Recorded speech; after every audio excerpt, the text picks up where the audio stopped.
요나가 매우 싫어하고 성내며 여호와께 기도하여 이르되 여호와여 내가 고국에 있을 때에 이러하겠다고 말씀하지 아니하였나이까. 그러므로 내가 빨리 다시스로 도망하여 싸우니 주께서는 은혜로우시며 자비로우시며 노하기를 더디하시며 인애가 크시사 뜻을 돌이켜 재앙을 내리지 아니하시는 하나님이신 줄을 내가 알았음이니이다. 여호와여 원하건대 이제 내 생명을 거두어 가소서. 사는 것보다 죽는 것이 내게 나음이니이다 하니 여호와께서 이르시되 내가 성내는 것이 옳으냐 하시니라.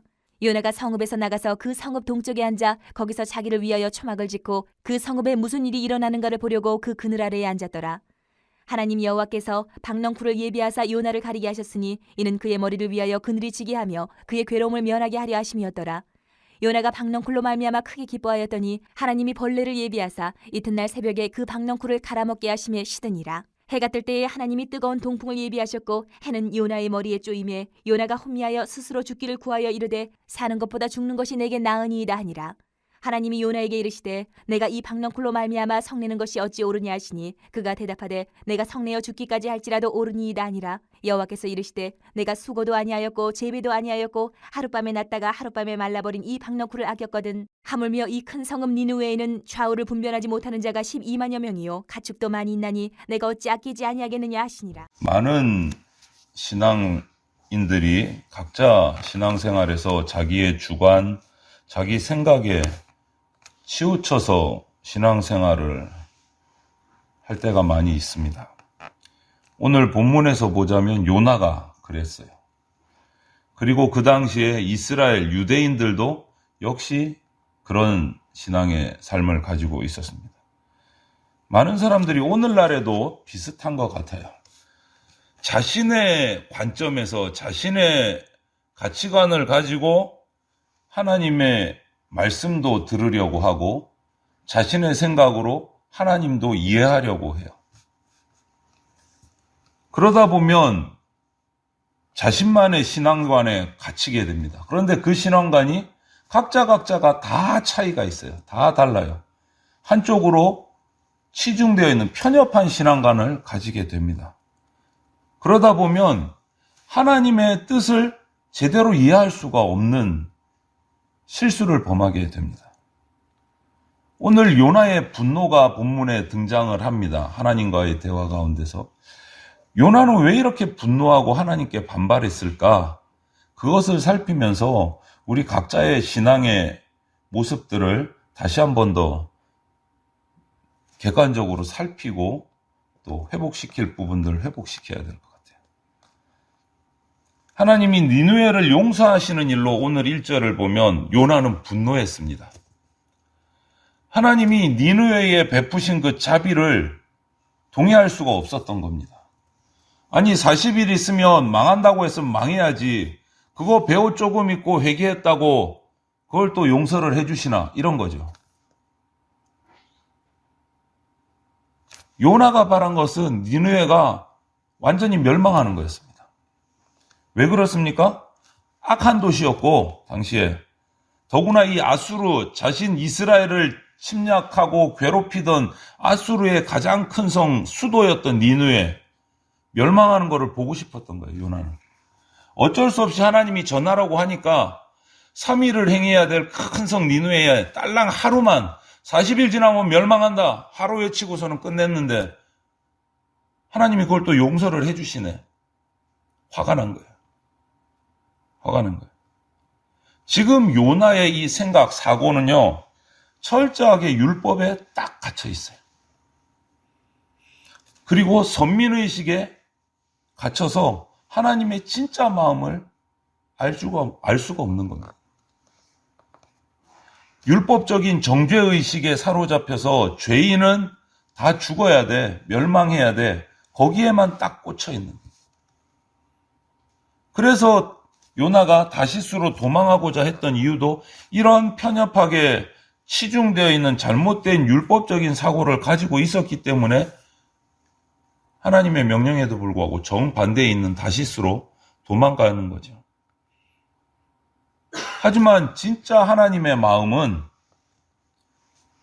죄인들이 회개하고 구원받는 것이 하나님이 원하시는 거예요. 하나님, 공의의 하나님이십니다. 철저하게 공의의 하나님이십니다. 악은 벌하고 하나님 앞에 나오는 자는 구원해 주십니다. 인간의 생명을 아끼시는 분이 하나님이세요. 자비의 하나님이시기도 해요. 그렇기 때문에 하나님의 마음, 죄인을 향한 하나님의 마음은 멸망이 아니고 구원에 있습니다.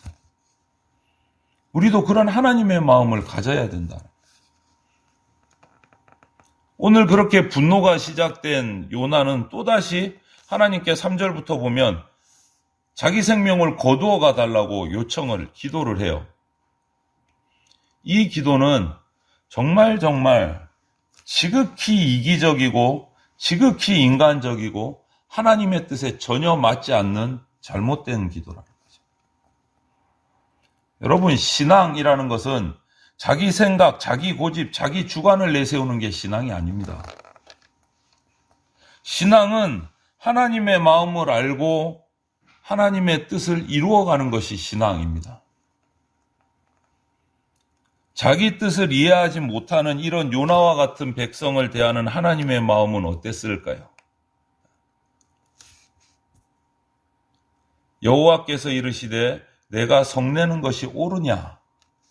이 말씀을 하시는 하나님의 마음이 얼마나 착잡하고 답답하고 그랬을까요? 요나는 그럼에도 불구하고 하나님의 뜻에 대한 조금의 이해도 없이 니느웨 성에 하루를 딱 전하고 나와서 그 성읍 동쪽에 있는 장소에서 쳐다봅니다. 뭘 쳐다봐요? 니느웨가 어떻게 되나? 무슨 일이 일어나나? 멸망을 기대하면서 성읍을 바라보고 있습니다. 율법적인 편협한 시각과 선민의식에 사로잡혀서 구원은 유대인에게만 있다. 다른 모든 이방인은 멸망한다. 이런 잘못된 선민의식에 사로잡혀서 하나님의 마음도 이해하지 못하고 하나님의 뜻도 이해하지 못하고 쳐다보고 있는 거예요. 니느웨가 멸망하기를. 이런 요나의 모습이 나의 모습이 아닌가 살펴봐야 돼요. 나는 경건한 자야. 나는 신앙생활 오래 했고 이렇게 어려운 과정 가운데서도 나는 꿋꿋이 예배드려 왔어. 이런 우월감을 가지고 그렇지 못한 자들, 지체들을 향해서 정죄한 적은 없는지 돌아봐야 됩니다. 이것이 편협한 신앙관이에요. 이런 신앙관에서 우리가 벗어나야 된다라는 거죠. 하나님은 또 그런 요나의 잘못된 신앙관을 고쳐주기 싶으셨어요. 그렇게 원하셨어요. 그래서 박넝쿨과 벌레를 가지고 요나를 교훈하시는 겁니다. 오늘.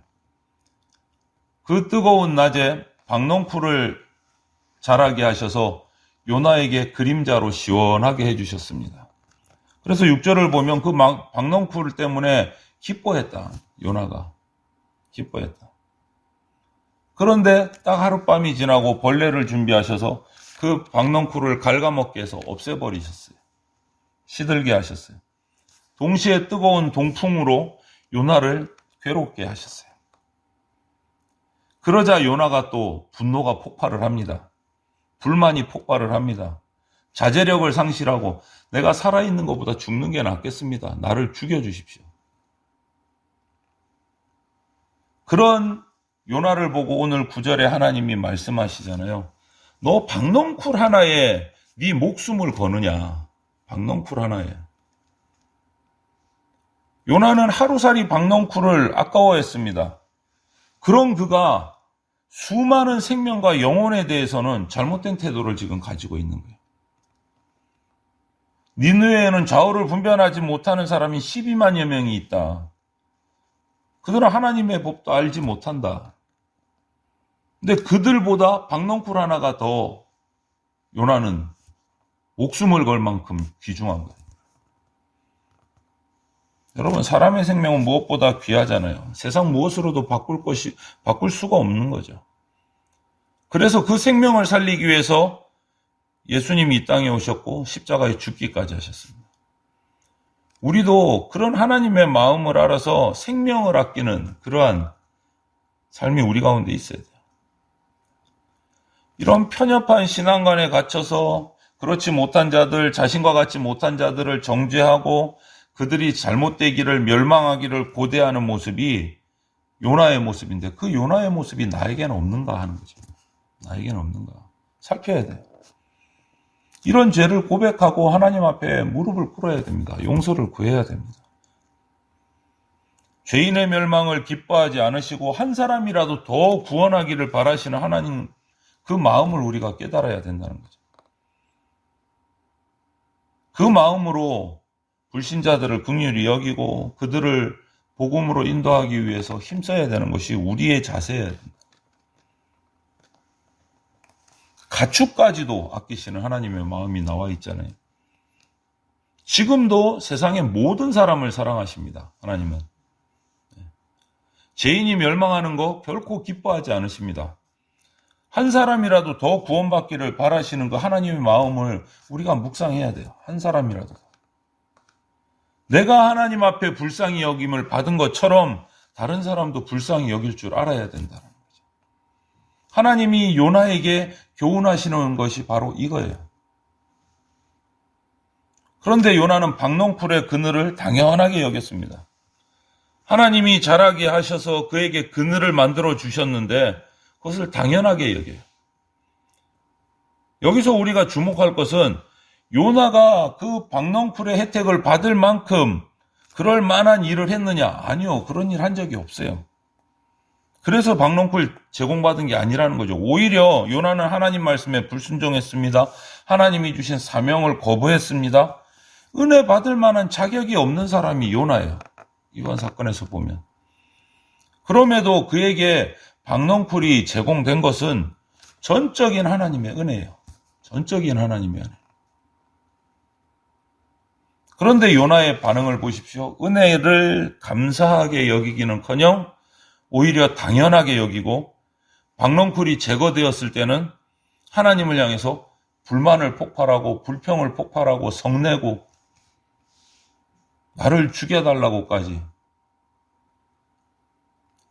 이와 같은 요나의 이 어리석은 태도를 보면서 또 한 번 반성하는 겁니다.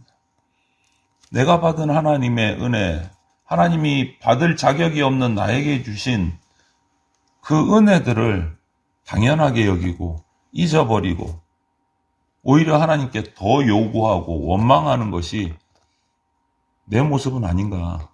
내 모습은 아닌가. 요나와 같이 박농쿨을 그 은혜를 깨닫지 못하는 우리에게 이 박농쿨은 은혜를 되돌아보게 하는 말씀입니다. 한 걸음 더 나아가면 하나님이 나에게 은혜를 주시는 목적을 다시 한 번 더 기억하고 생각하라고 주시는 하나님의 말씀이에요. 음성이에요. 우리가 하나님의 자녀된 것은요, 그냥 오로지 하나님의 은혜입니다. 내가 무언가를 해서, 내가 무언가를 하나님 앞에 공덕을 돌려드려서 그 대가로 주어진 게 아니다라는 거예요. 전적인 하나님의 은혜입니다. 내가 하나님의 자녀된 것은. 이렇게 전적인 은혜로 우리에게 하나님의 자녀되게 하는 그 축복을 주신 목적도 있다라는 거예요. 요나에게 박농쿨을 주셔서 영혼을 사랑하는 마음을 깨닫게 하시는 것처럼 오늘 저와 여러분들에게 자격 없는 우리에게 주신 은혜를 그냥 거저 주신 것 아니고 목적이 있다라는 거예요. 목적이. 다시 말해서 하나님이 저와 여러분들을 은혜로 하나님의 자녀로 삼으시고 부르신 이유는 이거예요. 내가 너에게 베푼 은혜를 이웃에게도 전하라는 거예요. 이웃에게도 전하라. 박농풀 하나에 목숨 거는 너의 그 안타깝고 아끼는 마음을 니느웨 사람들에게도 전하라는 거예요. 그렇기 때문에 저와 여러분들은 이 박농쿨의 은혜만을 좋아하고 기뻐하고 거기에 목숨 거는 것이 아니라 그 주신 은혜의 목적을 깨달아서 내 삶을 헌신하는 그러한 하나님의 백성 참된 그리스도인으로 우리가 살아가야 된다는 거죠. 이 요나서를 통해서 우리가 하나님께서 주시는 그 말씀들을, 음성들을 깨닫고 요나의 그 어리석은 모습들이 나의 모습은 아닌가를 날마다 살피면서 하나님의 마음이 내 마음이 될 수 있도록 간구하고 하나님의 뜻에 순종하는 그러한 주의 백성들이 다 되시기를 주님의 이름으로 축원을 드립니다. 아멘.